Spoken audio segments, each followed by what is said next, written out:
बाबा तोर तपोभूमि गिरोधपुरी सत्य धाम बन गे बाबा तोर तपोभूमि गिरोधपुरी सत्य धाम बन गे बाबा। जय हो जय हो जय हो जय हो जय हो जय हो जय हो जय हो गिरोधवाले मोरे बाबा तोर तपोभूमि गिरोधपुरी सत्य धाम बन गे बाबा तोर तपोभूमि गिरोधपुरी सत्य धाम बन गे बाबा।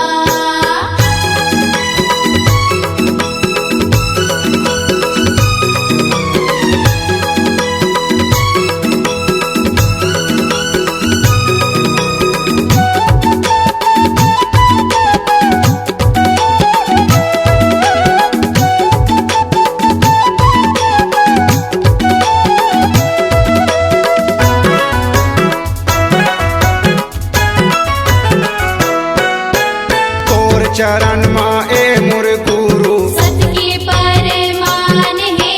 सत्य के परमान है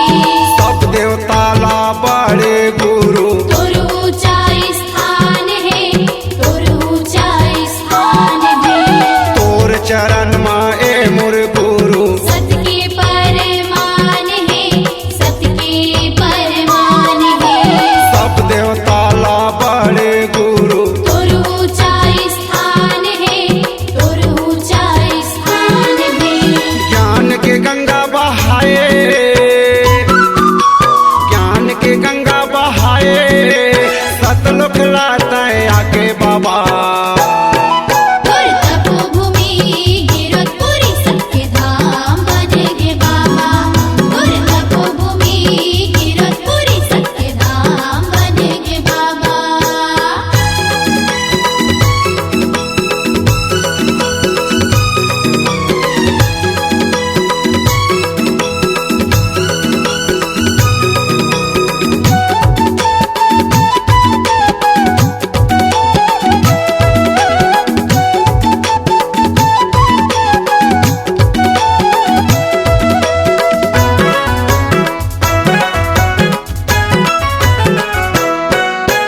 गाँव शहर माँ ए मोर गुरु जोड़ा खंभा चिन्ह दिए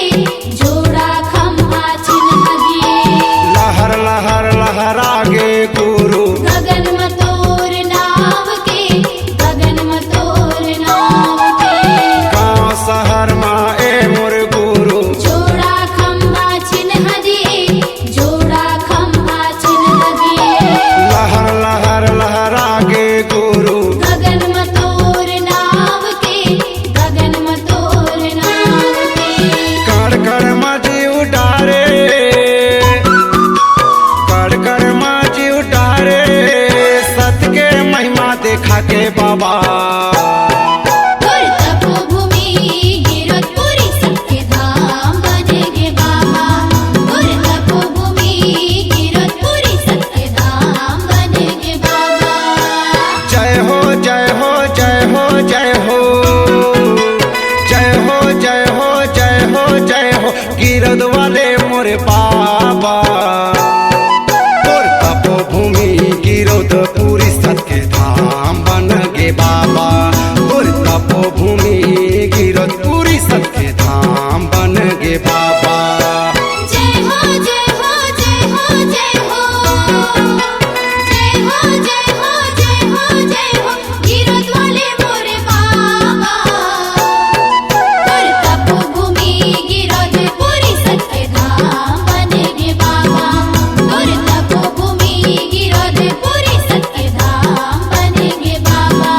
तोर तपोभूमि गिरोधपुरी सत्य धाम बन गे बाबा तोर तपोभूमि गिरोधपुरी सत्य धाम बन गे बाबा तोर तपोभूमि गिरोधपुरी सत्य धाम बन गे बाबा। Shila Digital Recording Studio, Korba. Contact number 9907119215.